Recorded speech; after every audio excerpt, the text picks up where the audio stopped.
The first law of thermodynamics, energy. The first law of thermodynamics is a statement of the conservation of energy. Energy cannot be created or destroyed. Another way of saying this is, the energy of the universe is a constant. Although the energy of the universe is constant, it can be converted to different forms, including chemical, gravitational, kinetic, electromagnetic, nuclear, etc. In molecules, potential energy is stored in chemical bonds. Atoms or molecules have a kinetic energy due to their motion. Acetylene, down here, is a highly flammable gas. The molecules have kinetic energy since they are moving rapidly about their container. There is also energy stored in the carbon-to-carbon, or the triple bond there, and the carbon-to-hydrogen bonds, single bonds, which can be released in a reaction, such as the combustion of acetylene. Consider burning acetylene in oxygen, which of course is combustion. You wind up with carbon dioxide, water, and energy. So it looks like we're creating energy, but are we? Nope.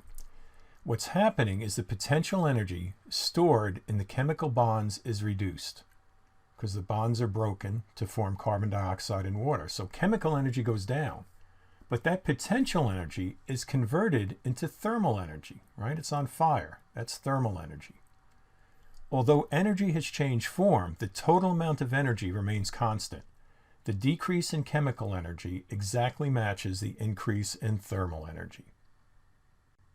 In the prior reaction, we indicated which way the reaction proceeds. Now we'll learn how to determine the direction of a reaction.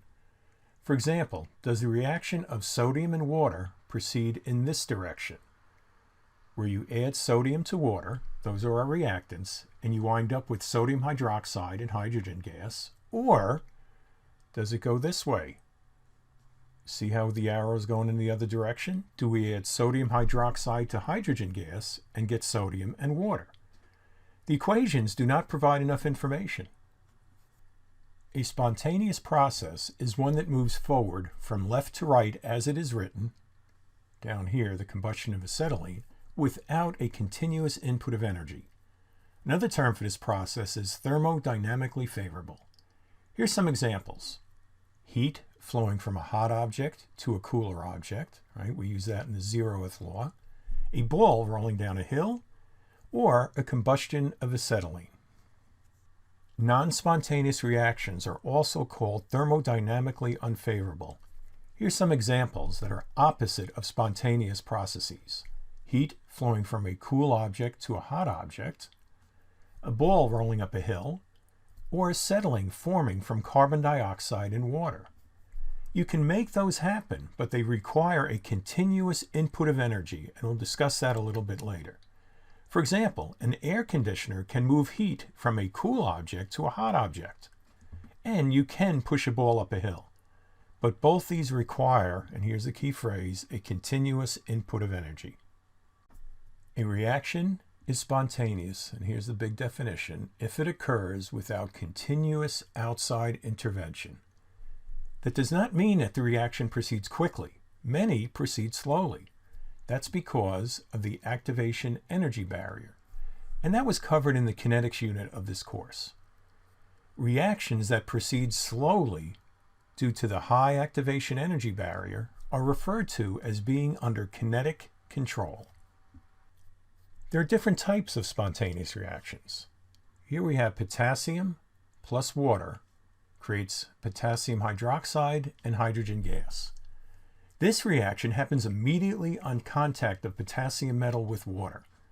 The reaction is so exothermic that the hydrogen gas that is formed ignites. And perhaps you've seen that in a chemistry class. During the early development of thermodynamics, it was thought that exothermic reactions were always spontaneous. Exothermic nature is important, but it is just part of the explanation. Rusting is the formation of iron oxide. Steel, which is an iron-carbon alloy, so here's the iron plus oxygen gives us iron oxide, will rust, that's what iron oxide is, on exposure to oxygen and water. It's a slow process, but eventually the Golden Gate Bridge, which is built of steel, would be converted to iron oxide. The bridge needs regular painting to protect it from rusting.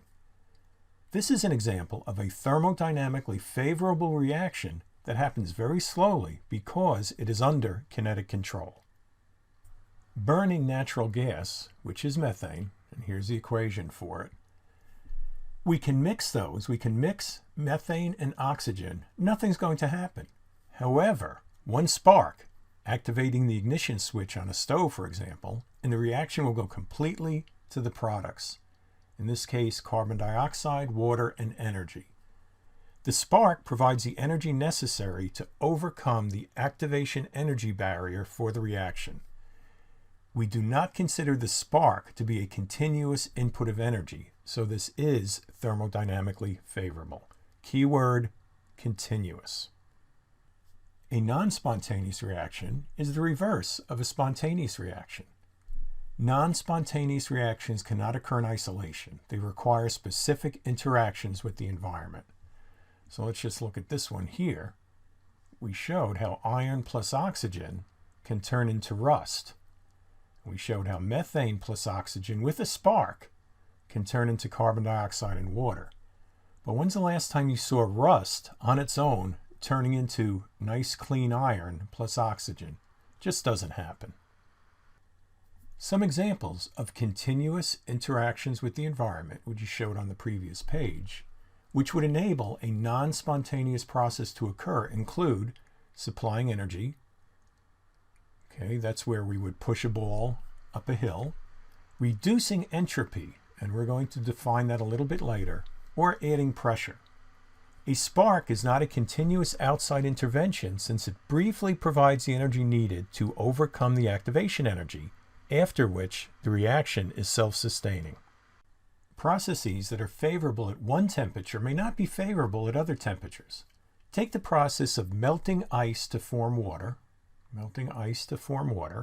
and then freezing water to form ice. Well, let's see. Melting ice is product favored at temperatures greater than 0 degrees Celsius.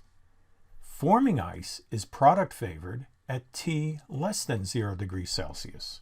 Forming ice, melting ice.